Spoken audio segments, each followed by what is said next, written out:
I know you're dying to talk about this team, the team on the hardwood, the Cleveland Cavaliers. So I'm going to throw a couple things at you when it comes to this Cavs team. So picture this.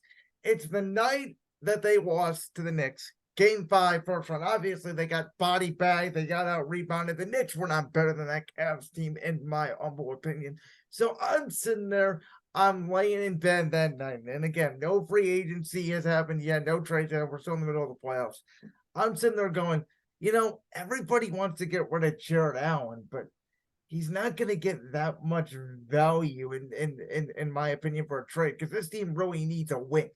Obviously, to me, the one guy that I thought you could have moved in a blockbuster deal would have been Garland.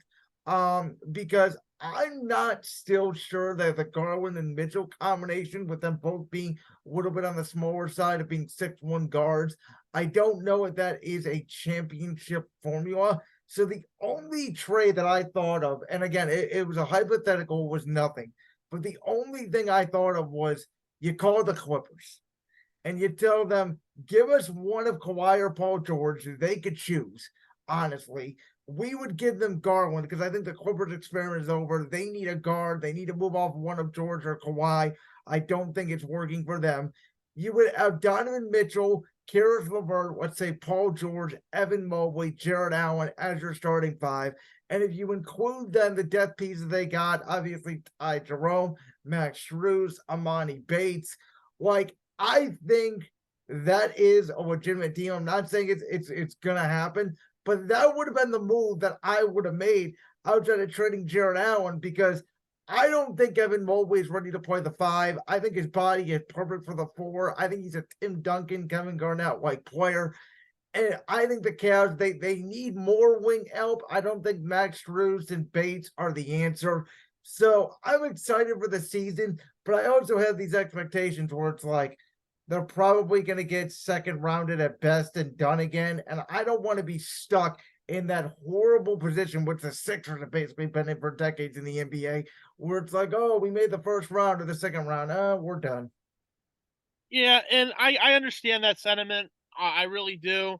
But I will say this, Brandon, if there's one thing that I really like about this team now, as opposed to last year, they kind of needed to get body bagged in 5, to be honest with you. I mean, look at the Knicks. They got body bagged in 5 when they played the Hawks, and it made the Knicks a better team and made them mentally tougher and physically tougher to play in the first round of the playoffs against a team who hasn't been there in God knows how long, ever since LeBron left. But what I really like about this team now, and I trust me, I wanted Paul George or Kawhi. I was pitching Kawhi hard. I said, if you Okay, can get Kawhi Leonard, you're now. Who would you have given up? Would you be comfortable dealing Garland in a Kawhi scenario? Because I don't think dealing Jared Allen would have worked for what the Clippers need. Clippers need yeah, guards. yeah, they need guards. And what are you going to move Zubac for? I mean, you have Zubac there. You can't go double center with Zubac and Allen. It just makes no sense. I would have Exactly. 1,000% shipped out Garland if it meant that I get a Kawhi Leonard that's committed. Yep. And is willing to not take those days of rest and is willing to go grind on the floor to get himself in a position to bring this team a title, I would have. But looking back on it now with getting Strus and getting Niang and getting these other players on the bench, Brandon, I think this team, if you want my honest opinion, they could win it all. I am Wow. very, I am very in on this team, and it's because they addressed the needs. They addressed the shooting. That you go out and get Niang, you get Strus, who was my top coveted free agent Yep. in all free agency for this team to get. You went out, you got your guy from Miami, who's been to the championship 2 times the past 3 years. So he knows what it takes to get to the top. And then you got Niang, who's already played for Philly and played for Utah with Donovan Mitchell. He knows how Donovan plays, brings in a familiar face. I'm telling you right now, this team matches up very well against Milwaukee. And if they were to meet in the playoffs, because I think Boston is going to crash and burn. I think they're That's panicking. interesting. That's an I think they interesting panicked for take. Drew Holiday. They panicked for Drew Holiday, and they went out to get Kristaps, who I don't know if Kristaps is going to be that Yeah, guy. I mean, I don't know if Kristaps Porzingis is going to be healthy either. I don't love Boston either, and I'll be honest, I don't love Milwaukee. I haven't really loved them since they won the championship, but until the Cavs do something and until they prove the Cavs basically have to prove it to me that they can go in there and Exactly. win a playoff series. Donovan Mitchell, I'm sorry, we didn't see a ton of him in Utah. He played one of the players in Utah. He disappointed me the most in that Knicks series because when the Cavs needed him, he did not deliver in that series, and it could have been a closer series. That's what I need to see is Mitchell playing well in the postseason. Then you can convince me that maybe this team has a shot. Yeah, and there could have been some external factors like, oh, Mitchell's from New York. Maybe he wants to be in New York. Maybe all this other New York talk with Donovan Mitchell. But like, reality of the situation is, as the team, they bring in Donovan Mitchell. You know what you expect at that point. You go in first round, you get body bagged in 5. Okay, so what? I think that's going to help them going forward, knowing how to play in the playoffs. But getting back to what I was saying with this Cavs team, they brought in shooting. They can beat Milwaukee. We've seen them beat Milwaukee, and I agree. I got to see it to believe it on the grand stage of it all. I have to believe it to see it myself. But I think that if Dame Lillard goes down, what are you going to resort to?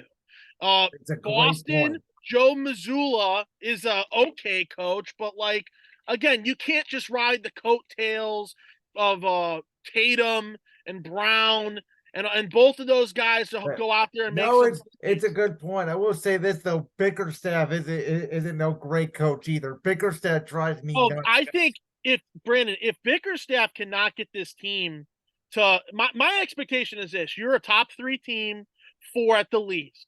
If you can't do anything with that, you should be out. I was critical on him last year. I His think Bickerstaff rotations is, last year were awful. yeah, and they have been pretty much for his whole time here. But if you cannot make it past the first round, because each year he's shown progression. He's shown progression with the team. So I'm willing to give him a little bit of slack because of, the progression that he's shown gradually each year. But your expectation, second round, go from there. And I think this team is built and good enough to win an NBA title or win the East at that point. Because I mean, if they have to play Denver, we don't know. But like, So, speaking of Denver, you called it last year when you came on my show in March. You said, Brandon, be careful of the I said, Denver? Oh, what have they ever done? They never made up. And you called it. You said Jamal Murray's back. He's going to make a big difference. Which boy, did he ever. Boy, did Nikola Jokic prove me wrong. I needed to see Jokic do that. I didn't care if he won 2 MVPs. I needed to see him do it on that stage throughout the finals, and he did it. Shout out to Jokic for proving me wrong. yeah, How do you feel about Denver this year? I mean, a lot of my preconceived notions from last year are flooding into this year. That team is poetry in motion. They're coached extremely well by Michael Malone. That team is from top to bottom. I think their depth needs a little bit of work. But if you can bring a guy like Jamal Murray into that set, like I'm not saying Jamal Murray, don't delegate him to the bench, but if you can bring him and like an MPJ like on that second unit to help out those guys, flow and work that offense and try and get some ball movement going. I love Denver. They are an amazing team to watch. They're good on defense. They have the ultimate unicorn in Nikola Jokic, which is wild. Again, it's poetry in motion. They're coached very well. They play very disciplined. Until I see someone in the West say, hey, I want it, so I'm going to take it from you.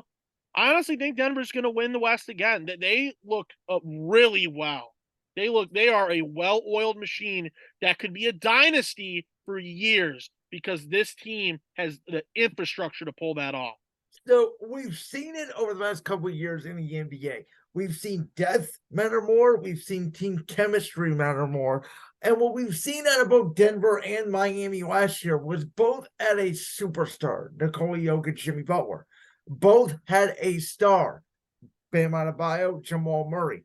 Denver had Aaron Gordon, who was really that third essential piece to get them over the hump. You mentioned depth and deepness this year. if there's one team I think could knock off the Nuggets, I think it's actually the team that they played last night in the Lakers. I think the Lakers have one of the deepest rosters in the league. The biggest question for that team, it's not even LeBron. We know, LeBron's going to play anywhere between 50 and 60 games this year. We know what he's going to give you come playoff time. It's will Anthony Davis get body bagged constantly, game after game after every other game? Because I'm going to tell you something. Yeah, the Lakers got swept against Denver West in the Western Conference Finals, but I could have made an argument in all 4 of those games that they lost. The Lakers had a chance, especially game 2 and game 3. They could have gone up 2-1, and they could not close the deal.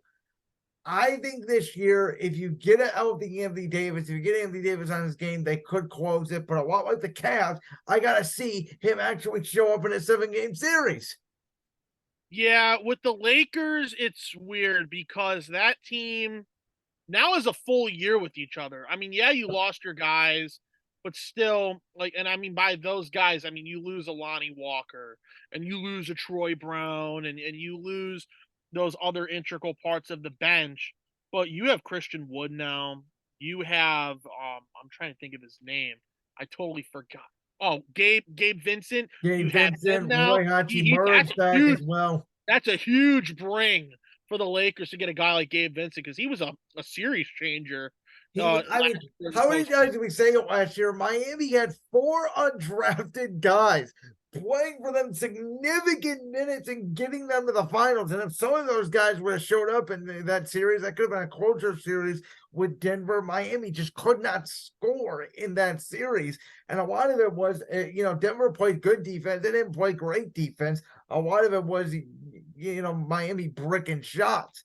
But I think for the NBA this year, more than ever, even a couple years ago, we kept saying, there's only 2 teams, or there's 3, or there's 4 that can win the championship. This year, like you talked about the Cavs as a potential sneaky dark horse, you add in 3, or I think you can make an argument for 7, 8 teams. I really think you could.